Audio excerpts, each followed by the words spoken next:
Senhor, socorre-me. É o título desta pregação hoje. O brado de uma mulher, como vocês vão ver, uma história belíssima de um milagre do Senhor Jesus Cristo, em que temos muito que aprender ao aplicar para o milagre da conversão de alguém. Foi muito bom até recordarmos o momento em que vários de nós aceitamos Cristo, porque à medida que eu vou falar em salvação aqui, nós crentes vamos nos lembrando desta fase maravilhosa. Quanto mais lembrar, melhor. Vamos nos lembrando da importância de passar para os outros a maravilha da promessa do Evangelho. Vamos estimular nossos amigos que não têm ainda o privilégio de serem crentes, para que façam como essa mulher fez, que nós vamos ver. E as próprias pessoas que vão ouvir essa pregação, que pensem, ainda sem Cristo, que pensem no seu caso e tratem de clamar desta forma. Vamos a Mateus capítulo 15, versículos 21 a 28.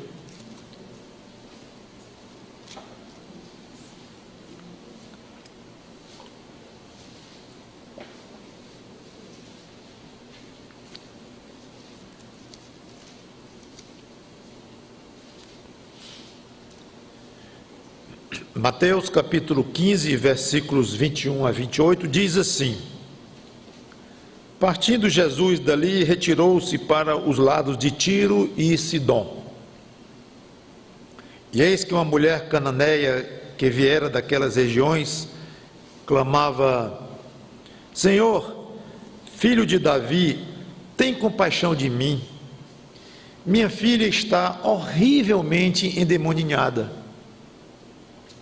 Ele, porém, não lhe respondeu palavra. E os seus discípulos, aproximando-se, rogaram-lhe: Despede-a, pois vem clamando atrás de nós. Mas Jesus respondeu: Não fui enviado senão às ovelhas perdidas da casa de Israel. Ela, porém, veio e o adorou, dizendo: Senhor, socorre-me. Ele então, respondendo, disse: Não é bom tomar o pão dos filhos e lançá-lo aos cachorrinhos. Ela, contudo, replicou: Sim, Senhor, porém os cachorrinhos comem das migalhas que caem da mesa dos seus donos. Então lhe disse Jesus: Ó mulher, grande é a tua fé. Faça-se contigo como queres. E desde aquele momento sua filha ficou sã. Vamos orar. Pai glorioso, Pai santo de poder, opera nos corações que vão ouvir esta pregação, que o teu filho seja honrado e exaltado da maneira que foi naquele dia, 2000 anos atrás, e que pessoas sejam beneficiadas com esta pregação, as que já são salvas em Cristo e as que não são ainda.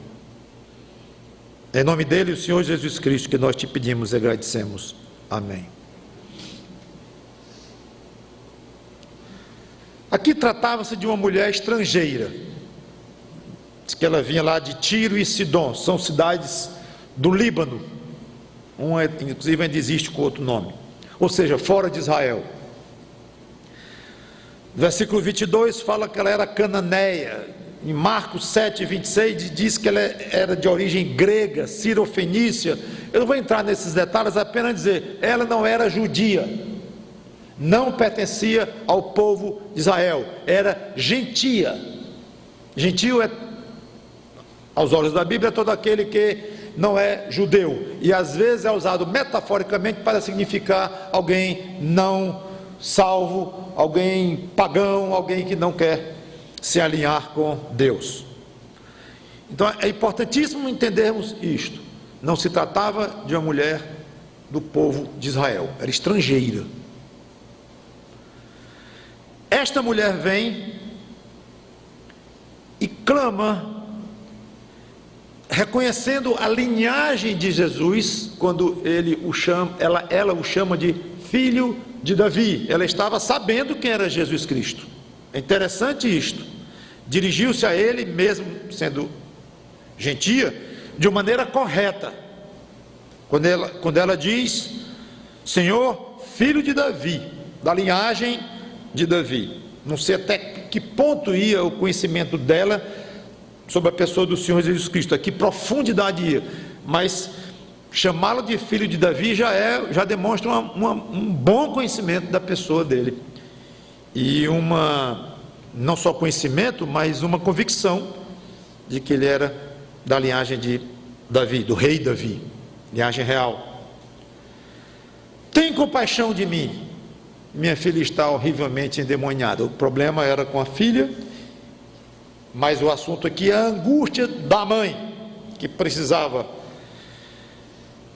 desesperadamente de uma ajuda. Então ela estava muitíssimo aflita, muitíssimo aflita. Versículo 23. Ele, porém, não lhe respondeu palavra. Ele não diz, como se costuma falar, um pio, nada. É a primeira prova a que ele submete essa mulher. Essa pobre mulher vai ser testada aqui. A primeira prova é esta. Alguém chega, chama-o de um título nobre e correto, filho de Davi, humildemente pede misericórdia. A filha, possuída por um demônio, e ele não se digna dar uma resposta, fica mudo. Começa a ficar meio esquisita a história. Aí os discípulos, pelo menos, notando como ele foi tão rígido na atitude de nem responder, pobrezinha, pelo menos os discípulos se sensibilizaram um pouco e pediram que ele a ajudasse, certo? Os discípulos, aproximando-se, rogaram-lhe: despede-a, manda embora daqui esta mulher. E eu fui olhar no grego o significado de rogar, para saber se não era um certo exagero, e não é não, o verbo é forte mesmo, significa implorar, suplicar. Eles suplicavam que Jesus expulsasse aquela mulher de lá. E ainda diz um motivo muito justo, vocês notaram aqui, estava enchendo a paciência deles, porque ela vinha pedindo, eles não aguentavam mais ouvir aquilo. Manda embora essa mulher aí. Que motivo, hein? Versículo 24. Mas Jesus respondeu: não fui enviado senão às ovelhas perdidas da casa de Israel. O que significa isso? Ele praticamente atende ao pedido dos discípulos. Na realidade, ele não a expulsou, vá-se embora, mulher. Ele não fez isso, só que ele deixou claro que não ia atender. E aqui é a segunda prova a que ele submete aquela mãe, quando ele diz para ela: eu fui enviado para as ovelhas perdidas da casa de Israel. Minha senhora, a senhora não é de Israel, nem pertence à casa de Israel, a senhora é estrangeira. Eu não tenho muito a ver com a senhora não, para não dizer nada. É praticamente o que ele está dizendo aqui. Segunda prova dele, dura, segundo teste. E ela reage: ah, é assim? Que Salvador é esse? Que primeiro nem me responde. Uma mãe aflita como eu estou aqui, expliquei o motivo da minha aflição, não estou pedindo dinheiro, estou pedindo que ajude a minha filha com o demônio. Depois faz distinção entre pessoas, Israel e tal. Que amor esquisito é esse? Ela então questiona Jesus Cristo. Não faz nada disto. Versículo 25, olha a atitude dela depois da segunda prova. Ela, porém, veio e o adorou, dizendo: Senhor, socorre-me. Não discutiu, não argumentou, simplesmente prostrou-se diante dele e disse: Senhor, socorre-me. Ou seja, insiste no pedido que ela tinha feito a primeira vez: tende compaixão de mim, socorre. Não falou do silêncio dele, não falou do negócio de Israel, nada. Não comentou sobre os discípulos. Teus discípulos são grosseiros, hein? Pedindo que me mande embora. Consideração essa? Nada. Ela vai no ponto: me ajuda, socorre-me. Eu vejo quase essa mulher dizendo: Senhor, eu não quero saber se eu sou de Israel, se eu não sou de Israel, se eu sou gentia, ou sei lá o nome que se chama quem não é de Israel. O que eu sei, Senhor, é que eu estou desesperada e eu preciso de uma ajuda. Eu insisto na tua ajuda, na tua, não é de outro qualquer não, é na tua ajuda. Eu não abro mão. Aí a gente pensa: agora Jesus amolece, que estava duro naquele dia, né? Parece. Agora ele amolece, porque é muita humildade. Amolece não, mas que piora. Então ele, respondendo, disse: não é bom tomar o pão dos filhos e lançá-lo aos cachorrinhos. Terceira prova. O que ele quer dizer com isso? Os filhos são os judeus, os cachorrinhos, os gentios. Agora aqui não é que ele foi grosseiro ao ponto de chamar os gentios de animais, de cachorros. Não é o caso aqui. Obviamente não era a intenção. Ele só quis dizer que havia uma diferenciação em termos de ministério dele, e que ele se viu aqui como alguém, um pai de família numa mesa, dando pão para os filhos comerem, e os cachorrinhos aqui pedindo comida. Sabe como é que ficam os animaizinhos ali, um gatinho, um cachorrinho, desesperado por alguma coisa que caia de lá, e o pão, e o pai então não ia pegar o pão e dizer: meu filho, eu não vou dar para você, vou dar para o cachorrinho. Não se faz isso. Então é isso que ele disse para ela. Obviamente ela estava na condição dos cachorrinhos, claro, porque era gentia, e os filhos aqui eram os judeus. Impressionante como o Senhor Jesus Cristo reage 3 vezes ao pedido dessa mulher. E a gente pensa: agora essa mulher estoura. Qual é o limite dela? E eu pedi para nascer?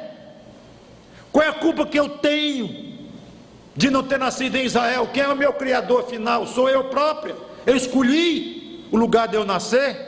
Como ser humano, eu não tenho um direito ou um privilégio, ou seja o que for, de ser ajudada também? Que justiça é esta?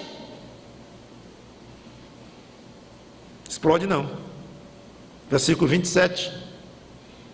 Cada vez que essa mulher fala, a gente se apaixona mais por ela, no sentido da humildade dela, da pequenez de espírito dela, no bom sentido da palavra, da humildade, do rebaixamento dela diante de Cristo, e da vontade intensa, isso é importante, da vontade intensa de ser ajudada por Ele, agarrada neste alvo. Eu não sossego enquanto eu não arrancar dele esta ajuda. Então ela não explode. Sim, Senhor, concordo, Senhor, que não é bom tirar o pão dos filhos e lançar para os cachorrinhos. Eu concordo, mas os cachorrinhos comem das migalhas que caem da mesa dos seus donos.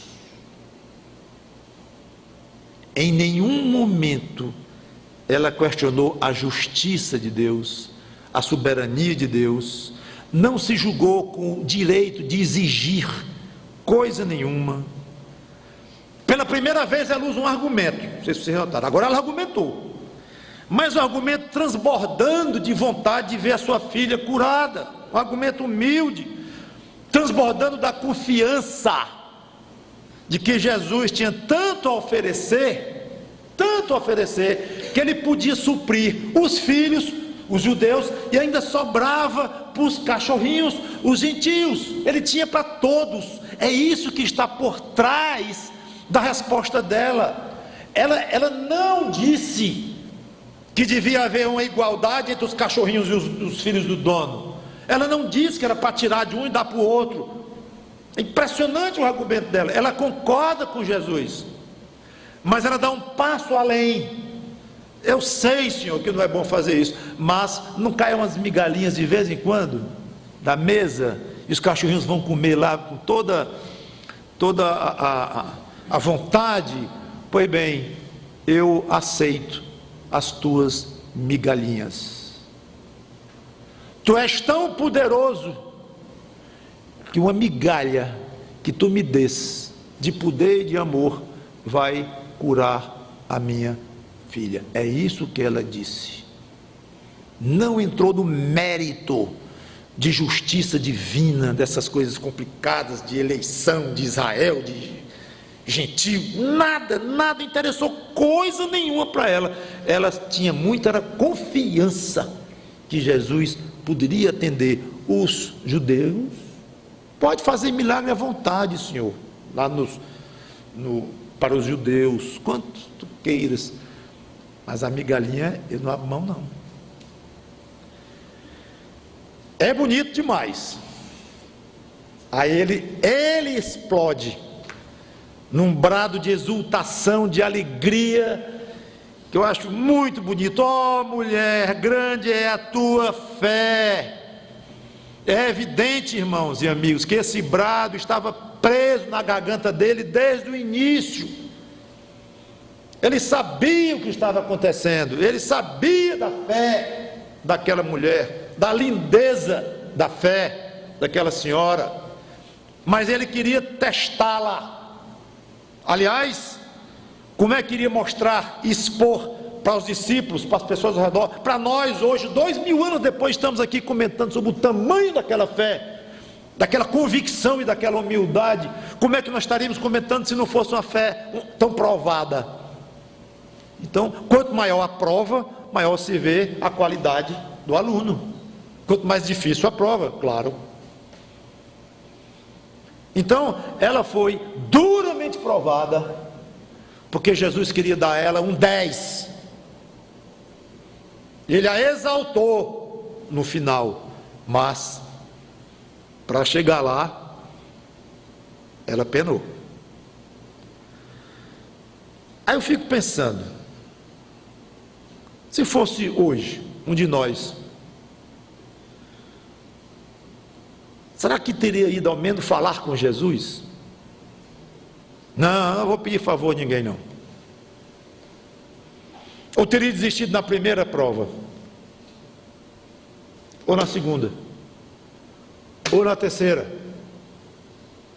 Eu não estou aqui apenas imaginando uma situação hipotética, teórica, de um de nós 2000 anos atrás, porque hoje nós estamos aqui, não é lá. Só que eu estou tocando numa situação real, que acontece hoje com cada um de nós. Cada um de nós nasce com algo dentro de si, muito pior do que alguém endemoniado, ou a própria pessoa endemoniada, ou qualquer flagelo humano que você possa imaginar, uma doença, qualquer coisa. Nós trazemos dentro de nós o pecado, que é muito mais grave do que qualquer outro mal que se possa imaginar. Por quê? Porque o pecado condena a uma eternidade perdida, ao inferno, onde não terá fim o sofrimento. Algo terrível, mortífero, que vai custar a própria alma. E ninguém escapa. Paulo diz em Romanos 3, não há quem busque a Deus. Todos se extraviaram e estão perdidos. Não há nenhum sequer, não há quem faça o bem, nenhum sequer. Ninguém consegue se relacionar diretamente com Deus. Ninguém consegue por si próprio ser aceitável a Deus. Foi sabendo disso que Deus enviou o próprio Filho para vir esse mundo sem pecado, assumir forma humana, morrer e pagar pelos pecados de quem se arrependesse e cresce em Cristo. Cabe a cada ser humano aceitar a própria morte de Cristo como sendo sua morte. Eu aceito, como se eu precisasse daquilo. Isso, o problema é que isso significa reconhecer-se pecador.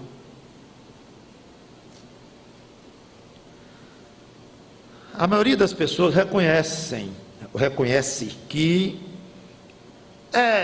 eu tenho uns defeitos, já evito a palavra pecado, tem umas fraquezas, umas falhas, mas eu também tenho as coisas boas. Então a grande maioria já argumenta que não é tão ruim assim, já começa a dificultar o que parece ser tão fácil. Reconheça que é pecador diante de Deus. Muitos resistem um pouco, mas vem um segundo ponto, que é se arrepender desses pecados, que hoje é uma área muito ausente das pregações. Na boca de muitos pastores aí, a palavra, o conceito de arrependimento praticamente desapareceu, porque é uma coisa enjoada, e acusar que o outro é pecador e precisa se arrepender. Então bota meio de lado essa parte do evangelho, que é um pouquinho antipática, um pouquinho não é muito delicada. Então joga ênfase em crer. Então creia, clame a Deus, e Deus lhe ama, e fica um evangelho que, tudo bem, contém a verdade, mas está faltando um elemento importante, que é esse aspecto do arrependimento, do pedir perdão a Deus e de apelar para a misericórdia de Deus, que é o ponto aqui, o ponto forte dessa história. É o apelo daquela mulher à compaixão de Cristo. Isso aqui esquenta o coração da gente. Aí alguém pensa, bom, pedir compaixão a Deus, não sei muito se é o caso, porque eu sou um homem correto, nunca matei ninguém. Eu já ouvi muito isso, gente. Nunca matei ninguém, não roubo, não prejudico as pessoas, procuro até ajudar, sou homem decente, faço com o meu dever de pai, de cidadão. Então, pedir misericórdia de Deus, me rebaixar, pedir compaixão, não sei se esse é muito o caso, não. Muita gente assim, tem muita gente assim, talvez não diga assim de maneira tão direta, mas na atitude não demonstra nem o reconhecimento de que precisa ser alvo de grande compaixão. Não. Por quê? Não é que eu não queira pedir compaixão, eu poderia até pedir, eu não vejo é por que pedir. Difícil.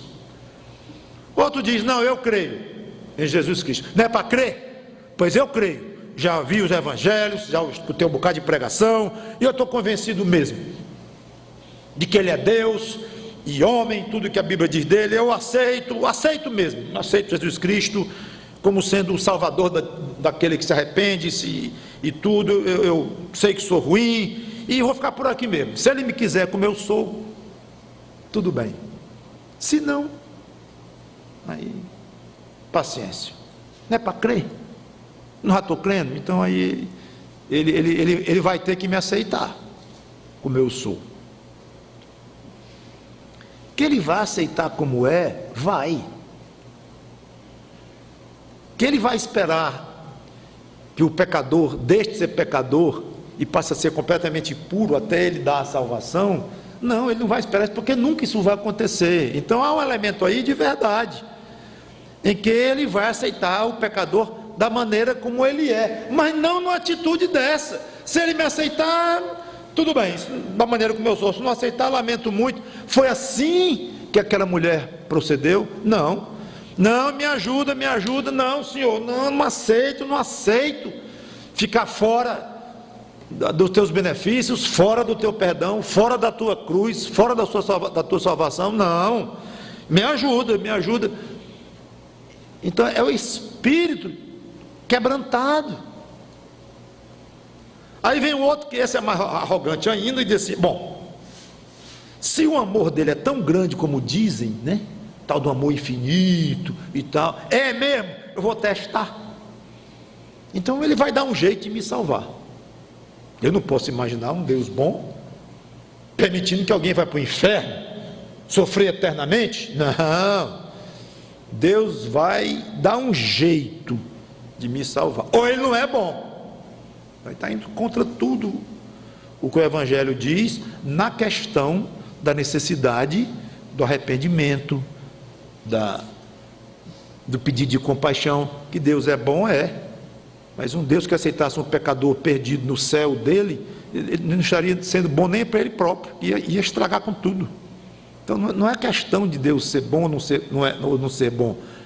Ele é bom, mas que bondade é esta? Como é que se entende a bondade de Deus? Que eu não vou entrar aqui em detalhes, mas não é tão simples como parece. Um Deus bom não vai mandar ninguém para o inferno. Vai, porque além de bom, ele é justo e ele é santo.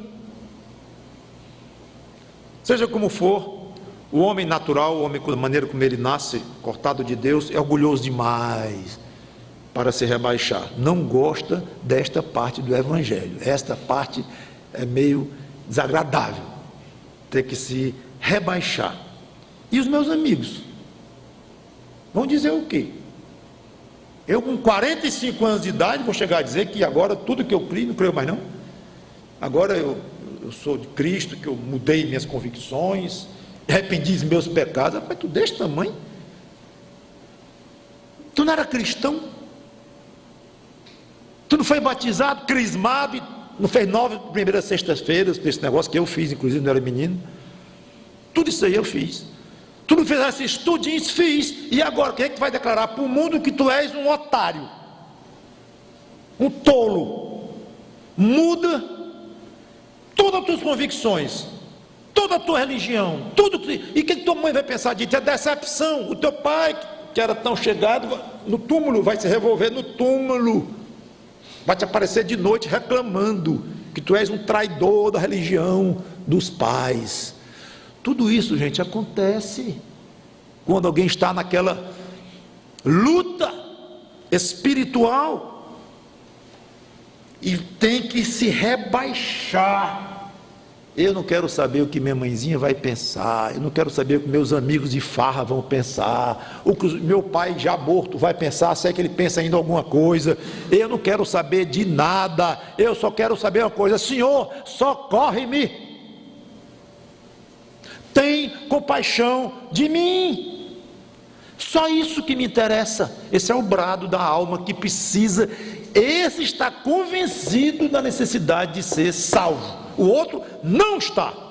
Eu sou cristão, sou da igreja tal, pode ser evangélico, não é evangélico, não interessa. Mas quem não tem, ou não teve dentro de si, e até uma maneira boa de você testar a sua conversão, quem não passou por este processo de se sentir miseravelmente pecador e desesperadamente necessitado da compaixão de Cristo, não é salvo.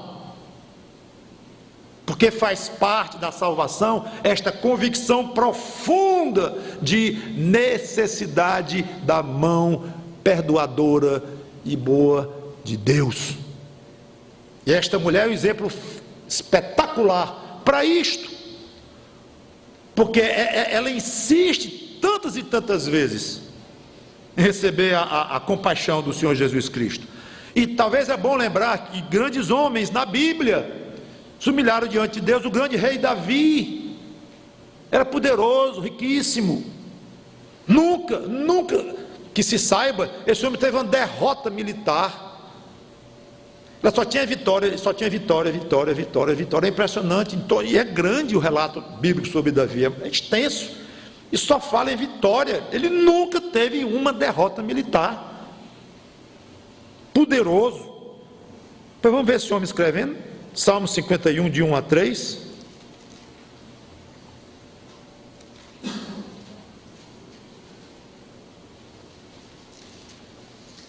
Salmo 51, de 1 a 3. Já era rei e já era poderoso. Compadece-te de mim, ó Deus. Mesma palavra que a mulher que nós lemos usou. Senhor, tem compaixão de mim. Compadece-te de mim, ó Deus, segundo a tua benignidade e segundo a multidão das tuas misericórdias. Apaga as minhas transgressões, lava-me completamente da minha iniquidade e purifica-me do meu coração, pois eu conheço as minhas transgressões e o meu pecado está sempre diante de mim. E continua a passagem: profundamente humilde, derramado diante de Deus, um rei. Reconheço, Senhor, meu coração é terrível, limpa esse coração velho, ruim. Daniel era um alto ministro de Nabucodonosor, o homem mais poderoso do mundo. Daniel 9:17, quando ele diz assim: agora pois, ó nosso Deus, se não chegou lá, pode deixar que eu leio só. Agora pois, ó nosso Deus, ouve a oração do teu servo e as suas súplicas, e sobre o teu santuário assolado faz resplandecer o teu rosto, por amor do Senhor. Daniel aqui quebrado, ajuda, Senhor, ajuda, Senhor. O profeta Isaías escreveu em Isaías 33:2. Isaías 33:2 diz assim: Senhor, ele fala aqui em nome do povo de Israel, Senhor, tem misericórdia de nós, em ti temos esperado, sê tu o nosso braço, manhã após manhã, e a nossa salvação no tempo da angústia. Continua a passagem.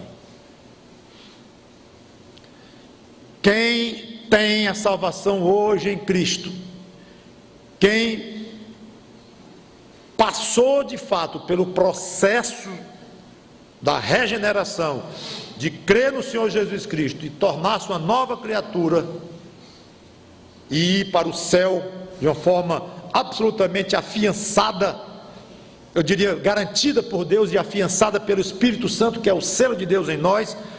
Quem passou pelo processo verdadeiro da conversão teve que passar por algo assim, como esses homens passaram e tantos outros, ou seja, de abatimento total diante de Deus. E se você, amigo, que não tem salvação, ou amiga, e de alguma forma espera alcançar a salvação, ou talvez até ache que tem, porque é ou se chama de cristão, se convença de que não há conversão a Deus através de Cristo sem profundo abatimento lá dentro da alma. Não é ter nascido numa religião cristã, não é ter passado por certas dramatizações ou por certos rituais religiosos que garante que alguém é um filho de Deus depois de ter nascido pecador cortado de Deus. Não é isto. Isaías 66:2, última passagem que eu vou ler hoje. Olha que passagem. Se você é daqueles que gosta de grifar a sua Bíblia, grife esta. A minha já está aqui há muito tempo. Isaías 66:2. Porque a minha mão, vamos para o 1, depois eu leio o 2. Assim diz o Senhor: o céu é o meu trono, aí vemos a majestade dele, e a terra o estrado dos meus pés. Estrado é aquela peça onde alguém bota os pés para descansar. A nossa terra, o nosso mundo, é a peça que Deus bota o pé para descansar. Isso é para dar a ideia da grandiosidade, da majestade de Deus. O céu é o meu trono, e a terra o estrado dos meus pés. Que casa me edificareis vós, e qual é o lugar do meu repouso? Porque a minha mão fez todas estas coisas, e todas elas vieram a existir, diz o Senhor. Então, depois de falar da grandeza dele, da majestade dele, do tamanho do poder dele, mas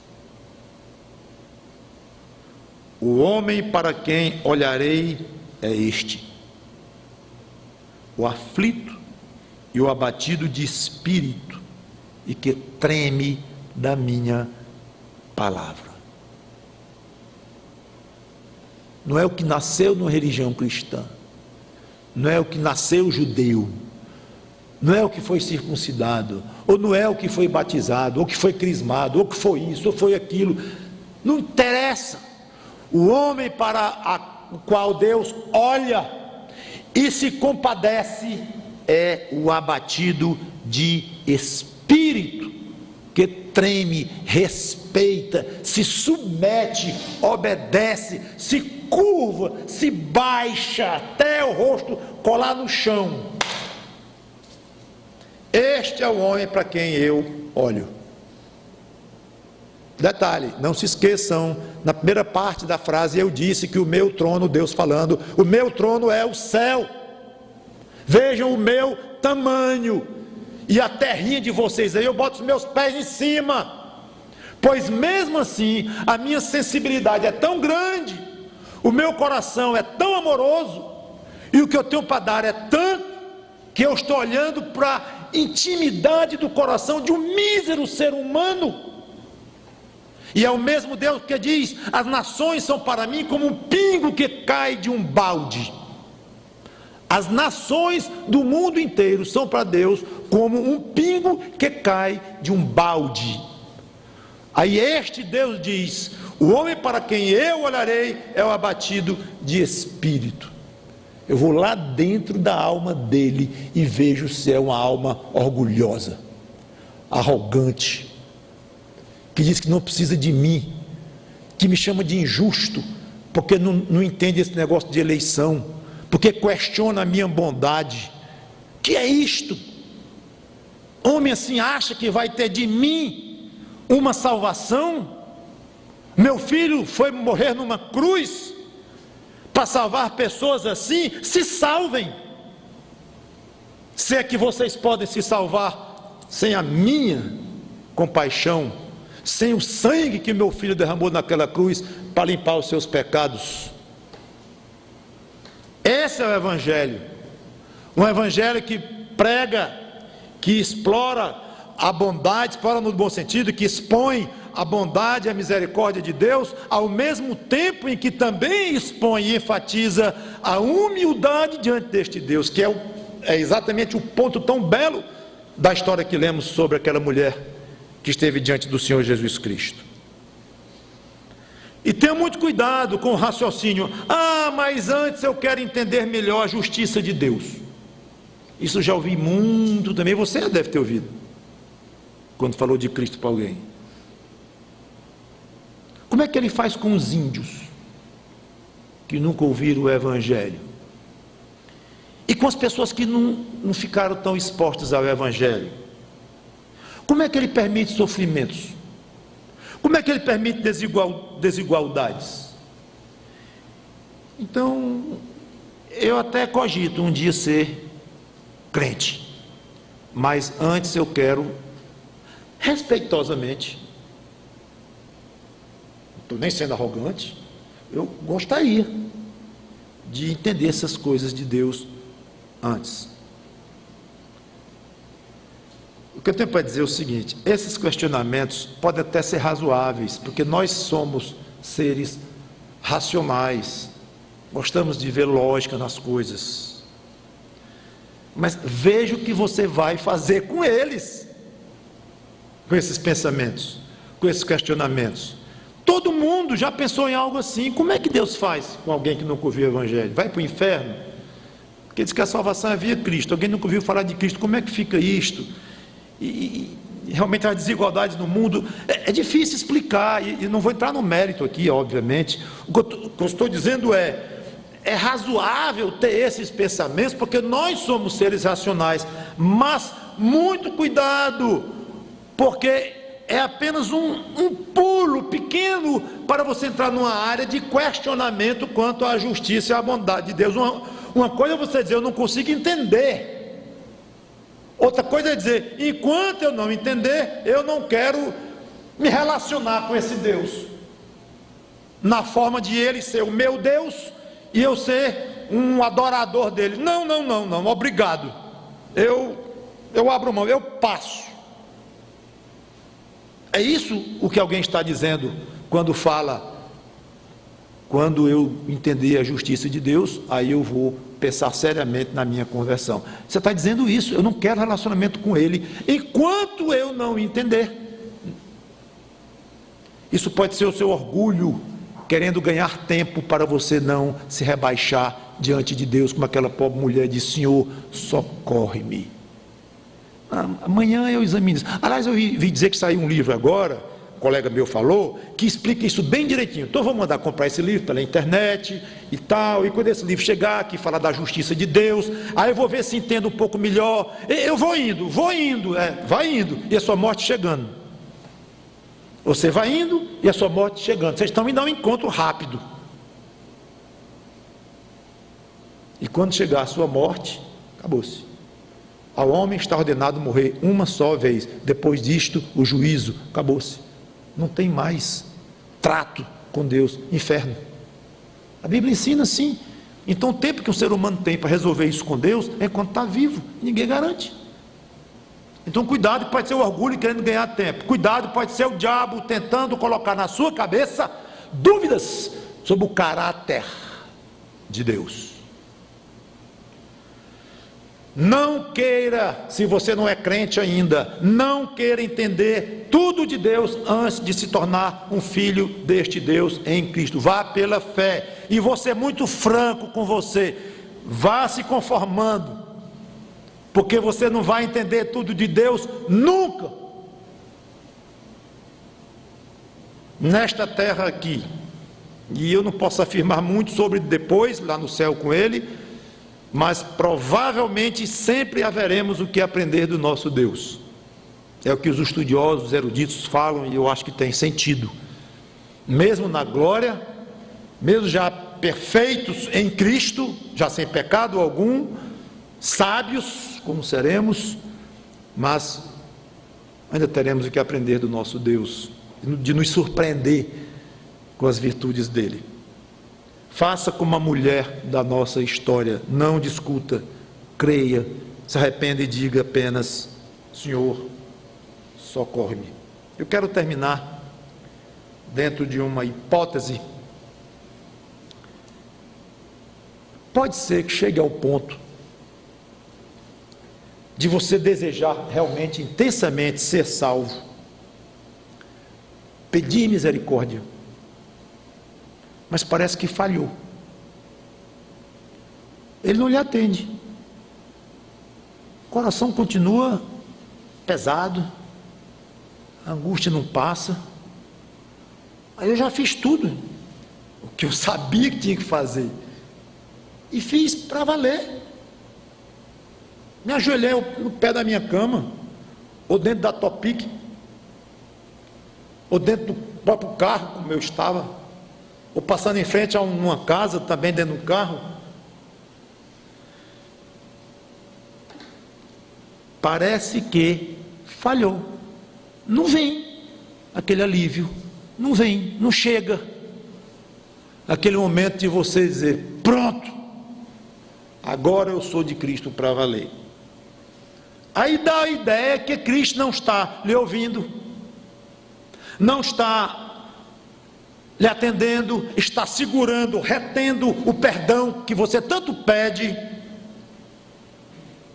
Não é nada disto. Está acontecendo muito provavelmente como ele fez com a mulher. Ele está lhe provando e está querendo ver até que ponto de fato você o deseja.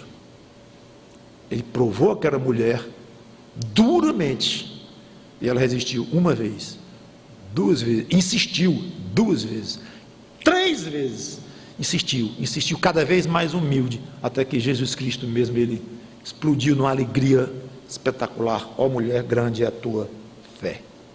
Então, não desista, confie que Cristo é benigno, é bondoso, é justo, é compassivo e está com a mão estendida para lhe dar a salvação. Se Ele está demorando a lhe atender, se ainda não chegou o momento que você tanto espera para se jogar nas mãos dEle, Ele não ainda lhe concedeu este perdão, esta fé para você, calma. Quando passar a luta, uma paz muito grande vai invadir a sua alma. Cada um aqui que é salvo em Cristo poderia dar um testemunho aqui sobre isto. E é como se ele estivesse dizendo: ó mulher, ó garota, ó senhora, grande é a tua fé. Como ele disse para a mulher sirofenícia: eis aqui a tua salvação. Que Deus nos abençoe com estas considerações, especialmente aquele que precisa de Cristo para a salvação, e graças a Deus por nós, que já passamos por esse processo, já somos salvos. Agora, não vamos atrapalhar as pessoas a chegarem a Cristo. Se nós não vamos ajudar, pelo menos não vamos atrapalhar, que é o que aqueles discípulos, os apóstolos, coitados, tentaram fazer. Eles tentaram atrapalhar a pobre coitada de receber a cura para a filha que tanto ela pedia e necessitava. Manda ela embora. Agora, talvez por zelo dele, acho que os apóstolos fizeram isso pensando no bem-estar dele, no conforto dele, Cristo, com certeza, vem incomodando, conforto deles mesmos, porque eles estavam incomodados, mas fica aqui só o toque final para nós crentes. Vamos facilitar as pessoas de virem a Cristo. Vem de todo jeito, todo tipo de gente, inteligente, sem ser inteligente, gente normal, anormal, gente boa, como se chama no nosso linguajar, gente ruim, gente honesta, gente desonesta, pessoa novinha, pessoa já avançada na idade, pessoa mais rude, outra super educada, vem de todo jeito. E nós, com a nossa tendência de ficarmos irritados com muito pouco e com pouca paciência, vamos ter cuidado para não, mesmo bem intencionadamente, para nós não atrapalharmos as pessoas de irem a Cristo. Ao contrário, nós devemos ser, vou usar uma palavrinha que eu não gosto muito, porque é muito moderninha para o meu gosto e abusam dela, um facilitador. Não gosto dela, não sei nem porque eu usei, mas porque eu quero alcançar pessoas que estão ligadíssimas nessas áreas aí modernas de hoje. Essa palavra tem sido abusada muitas vezes e usada de uma maneira que eu não gosto muito, mas facilite as pessoas de chegarem até Cristo. Qualquer um, mesmo alguém dentro do nosso contexto, um cachorrinho, entre aspas, não um animal, não tem nada a ver com salvação em Cristo, mas alguém que, dentro do contexto da história que eu expliquei, pode ser considerado alguém esquisito, ou alguém para quem Deus não vai olhar muito, ou que tem outras prioridades antes. Não se iluda com isto. É ser humano, então é pecador. É ser humano, precisa de Cristo. Se é judeu, se é gentil, se é isso, se é aquilo, não importa. Vamos ajudar as pessoas a chegarem a Cristo, porque é muito gostoso ouvir. Nós temos ouvido para nós mesmos, e é gostoso quando Ele diz para outros: grande é a tua fé, aqui está a tua salvação. Vamos orar. Obrigado, Senhor Deus, pela tua palavra, que o teu Espírito Santo nos ajude, nós crentes, a valorizar o que foi feito em nós, cada vez enxergar com mais clareza o tamanho da tua misericórdia. Nos ajude a nós, somos crentes também, a ajudar pessoas a chegarem até Cristo, não atrapalhá-las, não hostilizá-las, e especialmente queremos te pedir por aqueles que ainda não têm a salvação em Cristo, para que esta palavra as ajude para que humildemente peçam compaixão, peçam compaixão, peçam compaixão, até o Senhor Jesus Cristo conceder essa compaixão que Ele tem, está ansioso, eu diria, para utilizá-la, da maneira como Ele estava desejoso de dar a cura da filha daquela mulher, ao ponto de Ele dizer: ó mulher, grande é a tua fé. Que brado doce ao coração do pecador humilde que pede por salvação. Em nome de Cristo que nós te pedimos e agradecemos. Amém.